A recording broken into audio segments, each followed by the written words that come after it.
Olá, boa noite a todos vocês que estiverem no link ou ao vivo aqui, nosso texto básico de sempre. A gente vai iniciar hoje Deuteronômio capítulo 15. Como a gente está vendo, a nossa leitura ela está meio que afunilando como a gente já falou aqui mil vezes, né? O final de Moisés nessa jornada inteira de fé, com todos os israelitas, obviamente. E a gente está afunilando porque antes ele estava passando mais sobre a parte espiritual, né, de cada um deles, falando sobre não se misturar com outras nações e sobre a obediência de Deus e tudo mais. E agora ele está passando por uma coisa mais prática, objetiva, que são as leis, né, tudo mais. E aí a gente está vendo agora que a gente vai iniciar falando sobre o cancelamento das dívidas e por aí vai. Deixa eu ver se tem mais alguma coisa. A libertação dos escravos de escravos hebreus, sacrifício dos machos das primeiras crias e só. Então, agora a gente está fazendo uma coisa, tá vendo que tá sendo mais curto um pouco? Porque agora a gente entrou numa partezinha que vai focar mais nas leis mesmo, tá bom? Então vamos lá, fazendo essa oração. Jesus, obrigada por esse momento de leitura, obrigada porque mesmo a gente entendendo que naquele momento que a gente está lendo agora são leis e são coisas que não se aplicam a nós especificamente, mas obviamente que como o Senhor diz, como está escrito, né?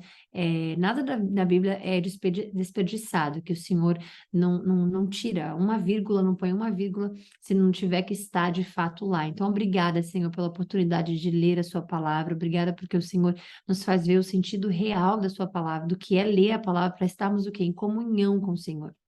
Obrigada, porque nesse mundo onde tantas coisas estão mudando, tantas versões estão mudando, tantos olhares em relação ao que é o Senhor, como é o Senhor e o que é a Sua palavra está mudando, a gente segue aqui firme na nossa fé. E eu peço para que o Espírito Santo nos fortaleça todos os dias, quando estivermos aqui lendo nossa palavra, alimentando o nosso espírito, ou quando estivermos fazendo sozinhos nossos devocionais, ou lendo a Sua palavra, ou glorificando a Ti, orando. Eu peço para que o Espírito Santo seja nosso GPS, meu Deus, porque é tudo que nós necessitamos.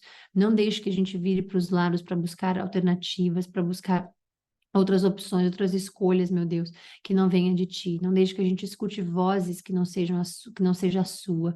Não deixe que a gente enxergue coisas que não é o Senhor que está nos mostrando. Senhor, nos proteja contra esses ataques malignos, nos proteja contra coisas que nos fazem sair de perto de ti. Eu agradeço e eu peço pelo sangue do Senhor Jesus Cristo, que estejamos invisíveis ao mal. Que nós possamos ser usados sempre para o bem de todas as coisas e pessoas, sempre refletindo o seu nome, sempre refletindo aquilo que o Senhor quer de cada um de nós. Que o Senhor possa edificar o nosso coração, o Senhor possa edificar a nossa mente, meu Deus, para que a gente possa deixar de lado tudo aquilo que é do mundo, estarmos conectados em comunhão contigo, espiritualmente.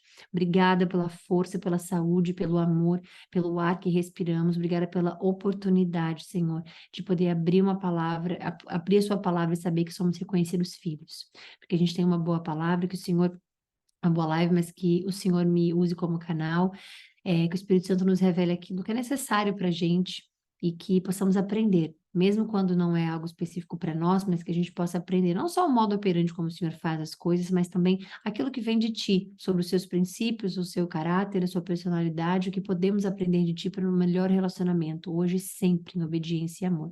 Em nome de Jesus, eu agradeço e consagro essa live a ti, Cristo. Amém.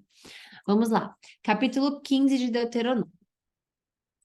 Ao final de cada 7 anos, cancelem as dívidas de todos a quem vocês tiverem feito o empréstimo.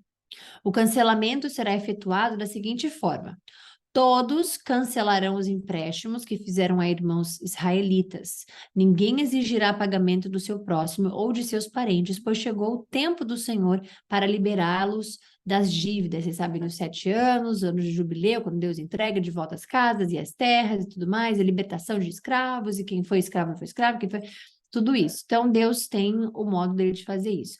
Hoje em dia isso é usado, né? Hoje em dia não são 7 anos, se eu não me engano, são 4 ou são 5 anos, uma coisa assim, para você, como é que é a palavra? Prescrever a dívida, prescrever, acho que é isso. Então, Deus já usava isso lá atrás. Tem um porquê, né? O dele é porque depois de 7 anos é tempo de ter a comunhão com Deus, é tempo para adorar a Ele, é tempo para fazer isso aqui, que a gente vai ler especificamente. Essa liberação se aplica somente aos irmãos israelitas, e não aos estrangeiros que vivem entre vocês. Então, isso aqui é uma lei que Deus está colocando para eles eu comentei aqui sobre hoje em dia, porque, né, hoje em dia se faz isso, mas Deus, obviamente, está falando especificamente para os israelitas. É, essa liberação para eles é porque por conta da lei que Deus deu a eles, que eles deveriam, depois de 7 anos, tudo mais, depois de colher, depois de plantar, depois de, né, como é que fala? Depois de salvar, não é salvar, de guardar os alimentos e tudo que Deus já ensinou que estava lá atrás, que a gente já leu, 7 anos chega o momento da libertação. Então, tem a ver com ordens para eles, tem a ver com leis para eles. Você vê como até Deus explica aqui que não é para todos vocês, é só para os israelitas. É por isso que a gente precisa ler a palavra de Deus com o seguinte formato: dispensação. É saber para quem foi dito, na época em que foi dito, né, o que é que foi dito e para quem foi dito. Tudo isso é importante na leitura da Bíblia. Não é só ler a Bíblia e achar que tudo se aplica a nós. Eu conheço pessoas que fazem isso, eu conheço pessoas que dizem, se, por exemplo, se está escrito que isso, Antigo Testamento lá atrás, nanana, aí a pessoa fala, então a gente pode fazer. E quantas vezes eu já expliquei, né, para pessoas que eu conheço, isso não, assim, dispensação, você tem que ver para onde que foi o período né, dessa passagem e tudo mais. É óbvio que a gente pega um modo operante, que eu sempre falo essa palavra, de Deus, o caráter de Deus, a personalidade de Deus, é óbvio que tudo isso a gente aprende sobre Deus, sobre termos a comunhão com Ele, como Ele pensa, como Ele age, né? Como a gente, obviamente, vê o que Ele deixou, obviamente, escrito para nós. Mas, quando a gente faz a leitura da Bíblia, é impossível ler ela de forma, mundana, com os nossos próprios entendimentos, o que é possível, o que não é possível, como é que Cristo ressuscitou, o que é ressuscitar, ninguém nunca ressuscitou, isso é impossível, a ciência explica isso, a biologia explica aquilo, isso nunca, porque a Bíblia foi escrita por um ser espiritual, o Espírito Santo escreveu a Bíblia. Moisés só colocou no papel. Israel, ó, Israel, o povo foi criado, escrito ali, só no papel. Isaías, obrigada. Isaías, só no papel. Quem colocou no papel foram os humanos, obviamente. Mas quem escreveu é o Espírito Santo. Então não tem como a gente ler a palavra de Deus sem ser de modo espiritual, né? Você, por exemplo, vai ler um livro sobre, não sei, sobre lei, um livro de direito, né? E você é chefe. Você não vai entender aquele livro como uma pessoa que entendeu aquele livro, que sabe, que estudou aquele livro, que fez aquele livro. Agora, você também não vai entender aquele livro mais do que a pessoa que escreveu. Por exemplo, não estou falando só de ler. Vamos falar de biografia. A biografia de uma pessoa. Você pode ler a biografia de quem você quiser.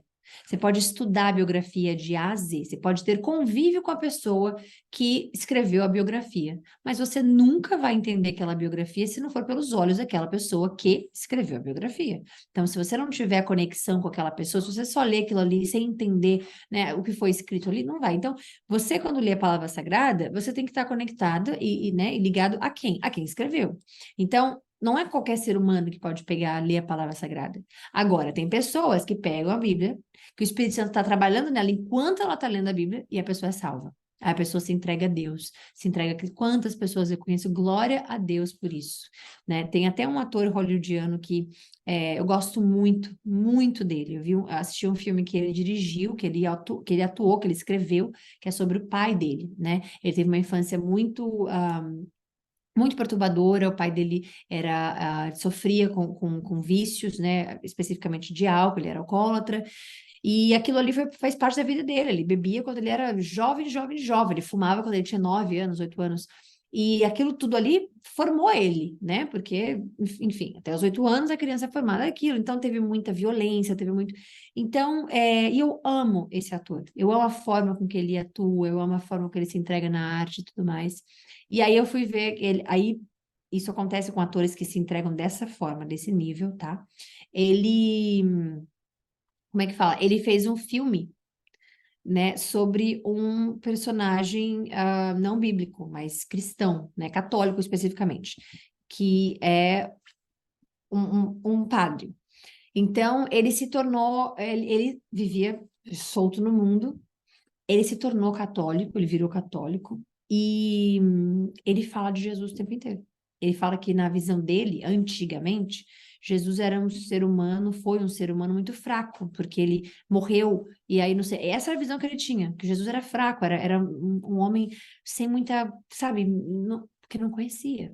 Só conhecia o que as pessoas falavam, só conhecia que Cristo não batia em ninguém, Cristo não era vingativo, Cristo é só amor, Cristo, então ele achava que era fraco, que Jesus não tinha pulso firme, mas ele não entendia o que era o amor de Jesus, ele não entendia que Jesus não carrega a ira que Deus carrega, né? Ele não entende que Deus, ele age conforme a justiça e que Deus olha através de Jesus aqueles que são salvos, né? Então ele não tinha esse mas ele foi ler a Bíblia, porque, como eu falei, né, ele é um ator que vai a fundo, então esse personagem que ele fez, ele era um líder religioso, mas ele leu a Bíblia para entender o que aquele líder tinha, o que aquele líder sentia, e ele se converteu ao catolicismo, né?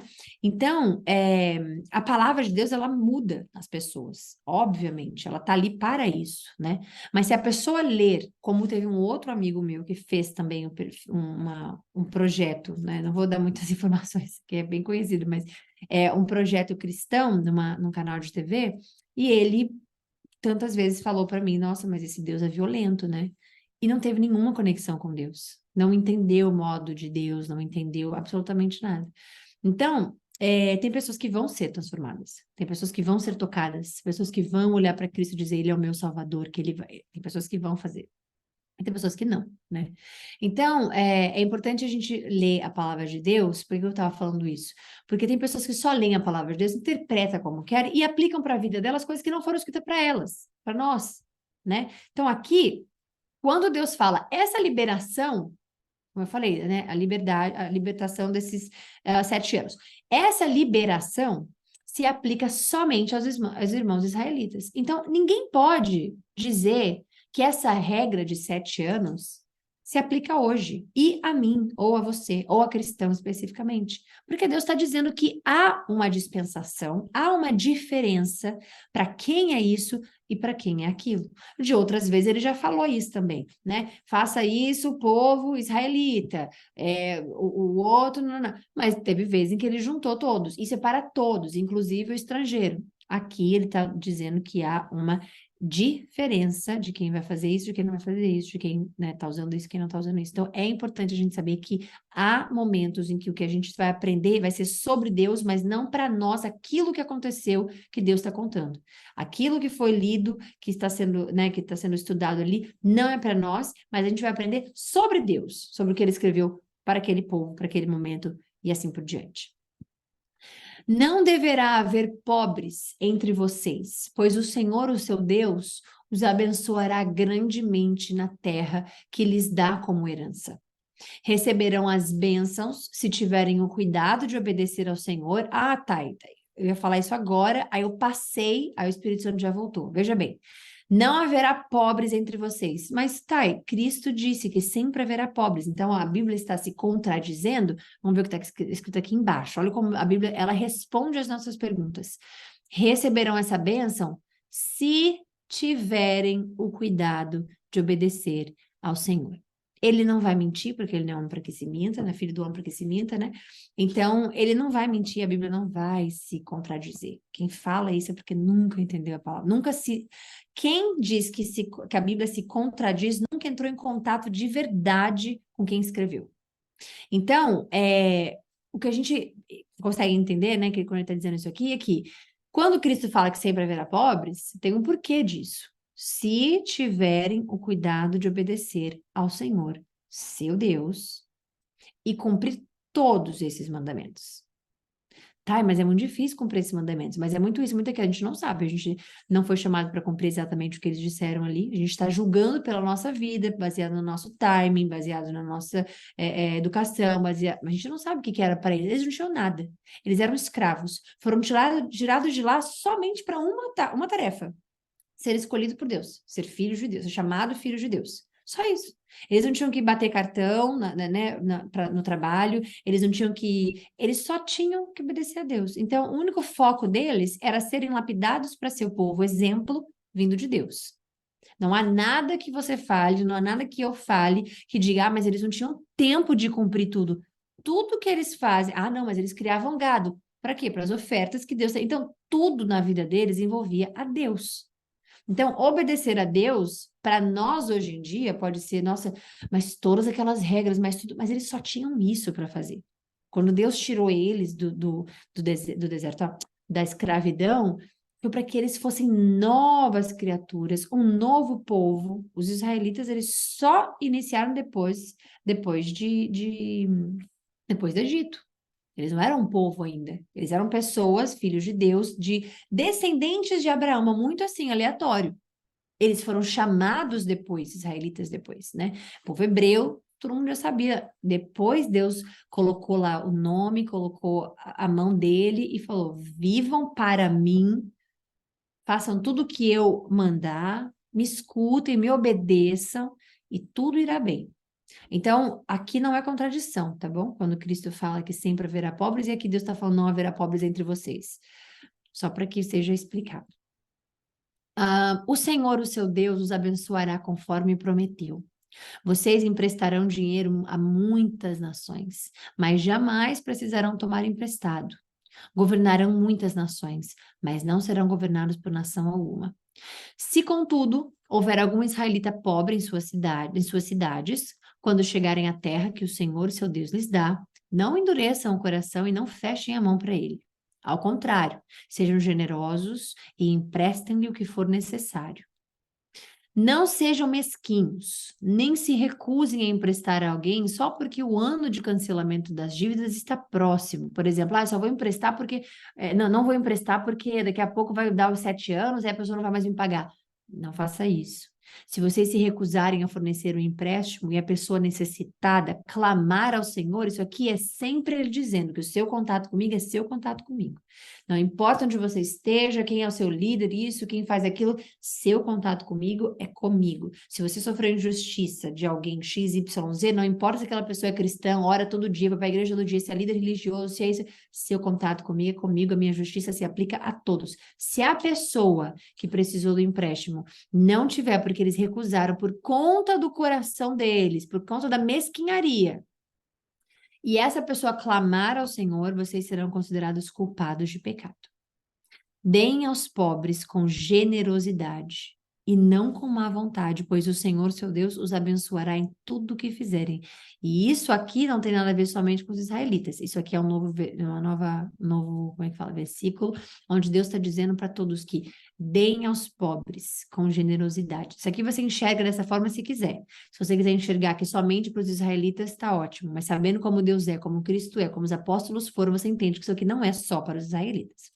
Então, deem aos pobres com generosidade e não com má vontade, pois o Senhor, seu Deus, os abençoará em tudo o que fizerem. E isso vale para o hoje também.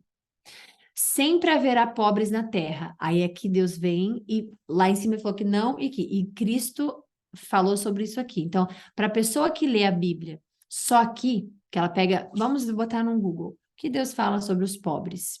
Aí a pessoa vai e abre isso aqui, ó. Peraí, Senhor, não haverá pobre entre vocês. E ela lê isso aqui, por exemplo. Onde é que a gente estava, meu Deus? Peraí. Aqui. Não, peraí. Perdi. Meu Deus, Senhor, contrário. Aqui. Elas não entenderam. Deus falando para eles, né? E aqui falando sobre povos pobres na terra. Então, antes que a pessoa fale, não, mas ali Deus estava falando para os israelitas, entre vocês não deverá, não pode, não terá pobres, se vocês obedecerem. E aqui Deus está falando com todos. Sempre haverá pobres na terra. Por isso, ordeno que compartilhem seus bens generosamente com pobres e com outros necessitados de sua terra. Então, aqui Deus está mostrando, está dizendo, está explicando, né? Ali em cima ele está falando sobre, especificamente da terra deles, e aqui Deus estava falando na terra, obviamente, de todos. Então, veja bem, quando uma pessoa pergunta assim, por que que existe pobre no mundo? Por que que não tem, por que que Deus não abençoou todo mundo com dinheiro? Vamos lá. Se esse fosse o caso, porque uma vez eu perguntei isso para o Espírito Santo, mas não questionando. Eu perguntei assim, por que que existe sempre isso? Porque foi Deus, né, foi me respondendo e dessa forma foi que eu aprendi, tá? Com o Espírito Santo. Se houvesse todo mundo, se todos os seres humanos fossem ricos, não haveria generosidade na Terra. Se todos tivessem dinheiro, não haveria compaixão na Terra. Se todos, imagine uma Terra onde todo mundo tem dinheiro, um vai ter mais que o outro, um vai ter menos que o outro, tudo mais, etc. Não vai ter pobre, estou falando exatamente, especificamente de pobres, ok? Sobre pobreza, especificamente. Não havendo aquilo ali, quantas coisas você acha que poderiam ser piores do que hoje em relação a ego, em relação à vaidade, em relação à competição, em relação à inveja, em relação, então, imaginem, ou então a ganância, quantas coisas ruins pessoas fazem por ganância. Imagine um mundo onde o dinheiro é simplesmente dá paz para todo mundo. Não haveria paz. Agora, quando Deus permite que haja outras pessoas, a compaixão que transforma vem. Pessoas com propósitos alinhados em ajudar o próximo vem, daí que vem, né? As instituições de caridade, pessoas ajudando as outras. Se não precisássemos ajudar uns aos outros, né? A gente nunca ia reconhecer Cristo. Porque por que que a gente precisa de ajuda? Todo mundo está bem, ninguém está errando com nada, né? Mas não é assim que funciona. Então, sempre haverá pobres na terra. O que nunca pode deixar de faltar na terra é generosidade, né? E a gente ajudar e compartilhar. Até mesmo a gente servir a Deus vem de compartilhar o que sabemos, compartilhar o que temos, compartilhar o que somos, pelos atos de generosidade. Então, por isso que ele não aceita a oferta que vem com raiva, oferta que vem, ai, que saco, eu tenho que dar isso. Não aceita.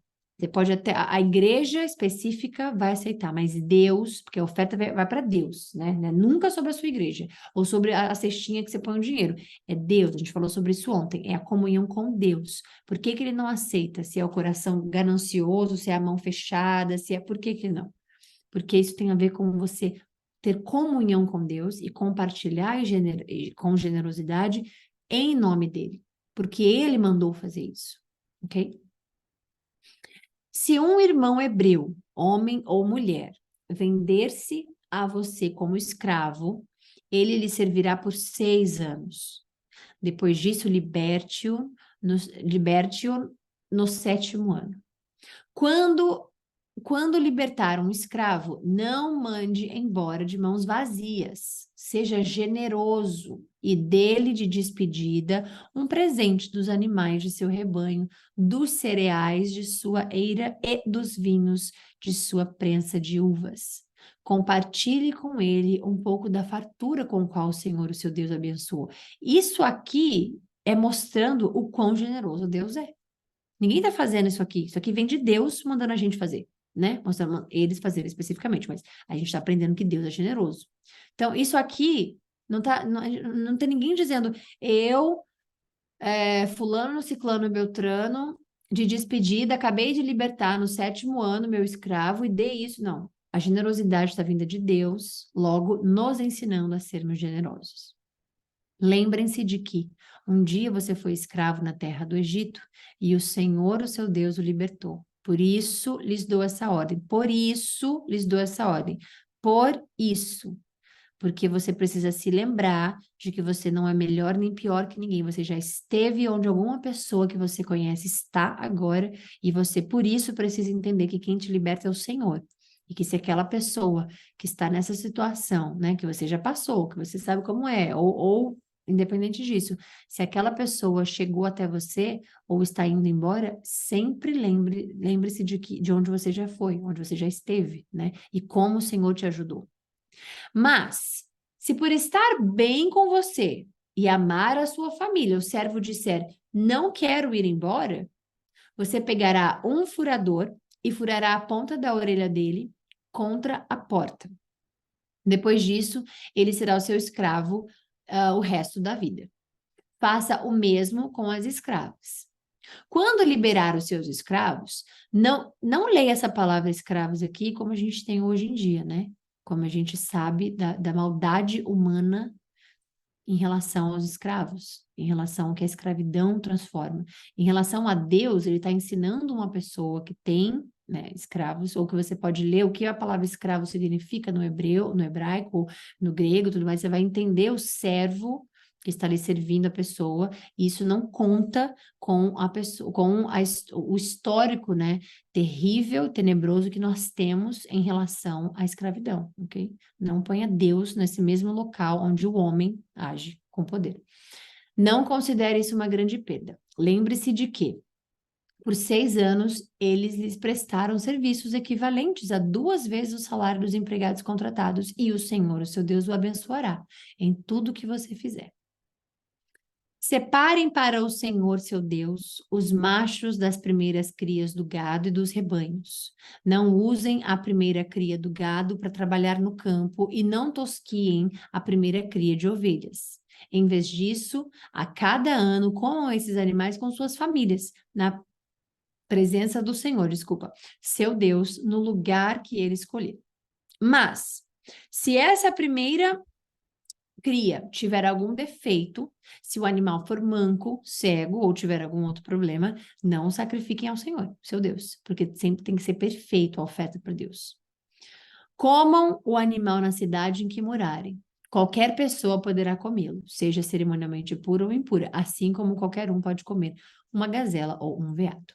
Não comam, porém, o sangue do animal. Derrame-o no chão como se fosse água. É isso. Finalizamos a live hoje. Vamos para o capítulo 16, amanhã, para a honra e a glória do Senhor Jesus. Quarta-feira, né? Quarta-feira. Aí a gente volta para o 16. E a gente tem mais alguns pela frente aí. Mas é isso, tá bom? Fiquem com Deus. Um beijo. Amém. Beijo, Vi. Eu vi sua mensagem aqui agora. Amo você. Bênçãos. Amém. Obrigada. Um beijo para todos vocês. Bom descanso. Eu queria falar com a Grazi, né? Se ela estiver aqui, para a gente ler agora a passagem dela. Mas aí a gente termina a gravação aqui, porque isso é um exercício pessoal que participa quem estiver participando especificamente. Tá bom? Então, para a leitura específica, um beijo para vocês. Fiquem com Deus e até amanhã, se Deus quiser.